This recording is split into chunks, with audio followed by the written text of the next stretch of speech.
Mais commençons par la solution de Gérald Darmanin, le ministre de la Justice, face à la surpopulation carcérale. Et oui, vous savez que la construction de prisons prend trop de temps. Eh bien, notre garde des Sceaux a la solution des prisons en préfabriqué. Alors, c'est ce qu'on appelle aussi le hors-cycle, la préfabrication. Je vous en avais parlé. Le ministre de la Justice mise donc sur des structures modulaires pour créer 3000 places de prison en un temps record. Oui. Il l'a dit. Je construis pour 2 fois moins cher, 3 fois plus vite. J'imite bien Gérald Darmanin. Donc il s'est félicité de ça, avec un coût de 200 000 € par place de prison au lieu de 400 000 €, donc une économie substantielle. Hein. Mais qu'on ne s'y trompe pas, ce sont bien des prisons, ce ne sont pas des prisons au rabais, hein, ce sont de vraies prisons, donc construites en usine, c'est du préfabriqué et c'est déjà très en vogue en Angleterre ou en Allemagne. Donc Gérard Darmanin s'est aussi rendu dans ces pays pour s'en inspirer. Et je vous rappelle que la situation est critique en France, 82 152 détenus pour seulement 62 000 places.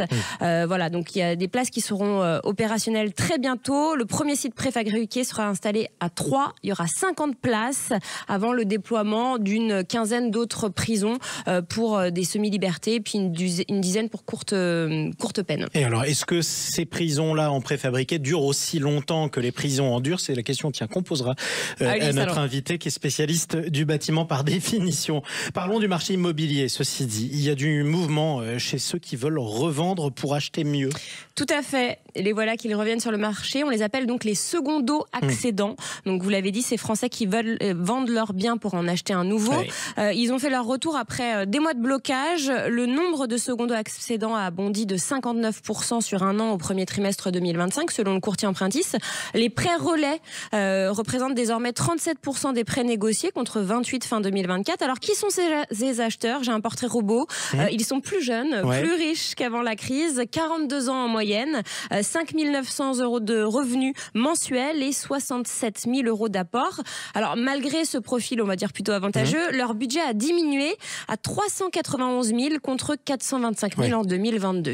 Et alors les perdants, c'est ceux qui ont acheté juste après le Covid, vous savez, au prix fort avec des taux bas, parce que forcément les prix ont baissé, les taux ont monté, et il faut retenir quand même que pour bien acheter, il vaut mieux acheter avec un crédit un peu plus cher mais des prix plus bas, parce que le crédit ça se renégocie alors que le prix non. Ouais, c'est vrai, sauf qu'on disait le contraire quand les taux étaient bas en disant c'est le moment d'emprunter les amis. C'est difficile de nous suivre. Et puis tiens, écoutez ça, si vous rêvez d'un bon plan immobilier, vous pouvez aller dans les Yvelines. On a une commune qui casse les prix pour ses habitants. Oui, c'est la commune de Guyancourt dans les Yvelines. Elle met en vente une maison et 3 appartements à prix cassé. Alors au lieu de passer par une agence ou des enchères, la mairie gère elle-même la vente pour faire baisser les coûts. Résultat, les prix sont entre 15 et 30% en dessous du marché. Alors parmi les biens proposés, il y a des appartements de 64 mètres carrés à 225 000 € et une maison de 82 mètres carrés avec 3 chambres à 309 000 €. Donc ça fait 3 500 € le mètre carré pour l'appartement et 3 700 pour la maison. J'ai regardé, j'ai checké sur